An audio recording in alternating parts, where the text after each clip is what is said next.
Amen. La dernière fois qu'on a parlé sur l'identité en Christ, on avait dit que les philosophes essaient de nous définir, essaient de trouver une définition, la définition parfaite de l'homme. Et on avait dit que c'est pas à l'homme, c'est pas aux philosophes à nous définir, mais que c'est la parole de Dieu qui nous définit en tant que personne. Et puis ce soir, le Seigneur il m'a donné la définition de l'enfant de Dieu. Il m'a donné 2 passages dans Isaïe. Et puis ces 2 passages-là, quand on les lit, ça donne la définition d'un enfant de Dieu.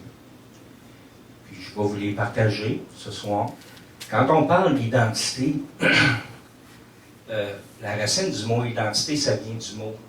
Dans le mot identité, il y a le mot idem, qui veut dire le même, ou pareil. Nous, on est en Christ, idem à Christ. On devient pareil à Christ.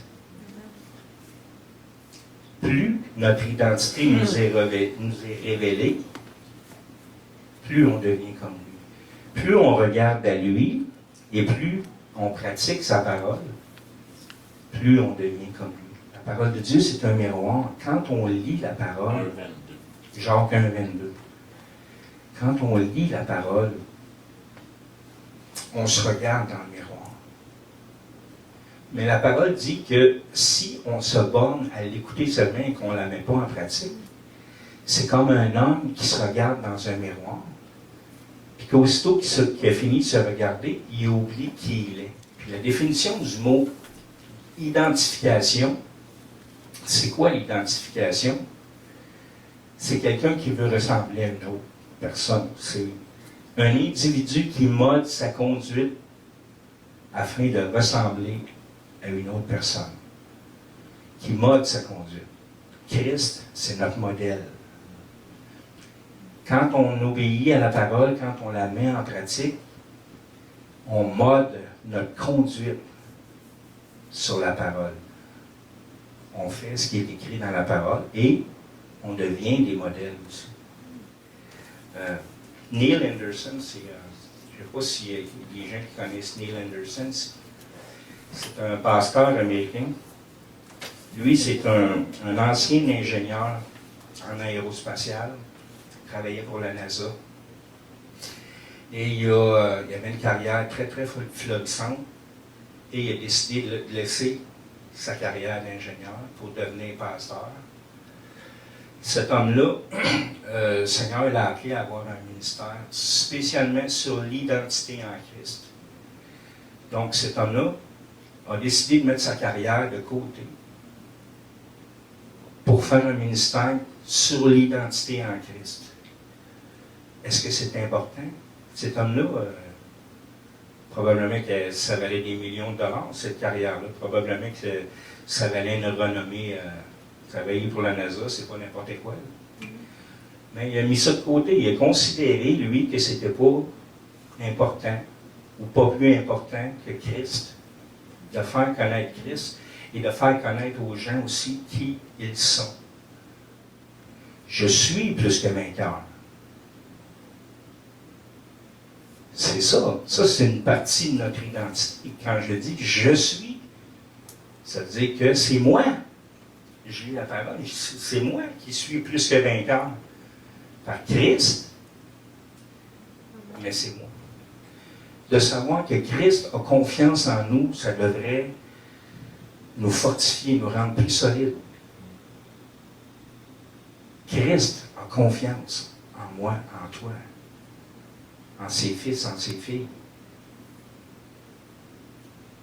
Il faut s'arrêter, dire « Wow, Seigneur, Jésus, nous on a la foi en Jésus, hein? Mais Jésus, lui, a la foi en nous. Pas de raccourci. Le chemin facile, ne pense pas. Mais passe au travers. Tu sors de là, tu n'es plus le même homme.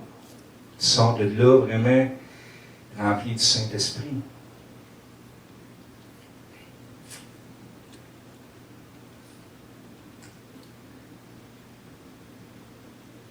nous sommes la maison de Christ. Une autre facette de notre identité.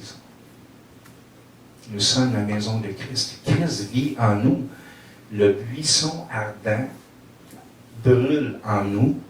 L'arbre de vie pousse en nous. La semence incorruptible se multiplie par nous.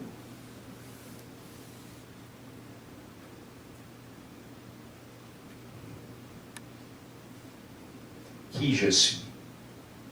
Je suis l'enfant de Dieu qui fait ce travail que Dieu m'a demandé de faire. Wow. Amen.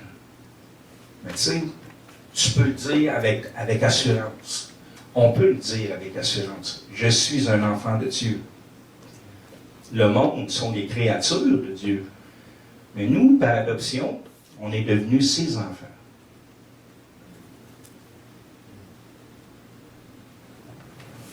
Amen. Amen.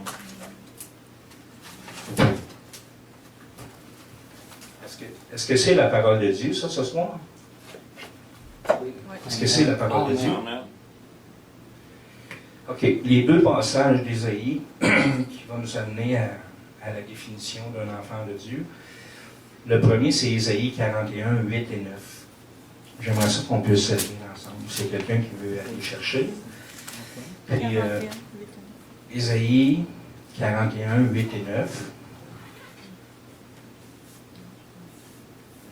Et le deuxième, Ésaïe 43, 1 à 7. L'homme regarde à ce qui paraît, mais Christ regarde au cœur. Dieu regarde au cœur. Ça, c'est le critère de sélection du Seigneur. Donc ici, je vois plein de beaux cœurs qui sont assis. Et puis, pourquoi les beaux cœurs? Parce que Jésus habite dedans. C'est pour ça qu'on est des beaux cœurs. On est tous différents les uns des autres, mais on est tous uniques aussi. Pourtant, c'est le même Jésus qui habite dans chacun de nous, mais il nous a créés uniques.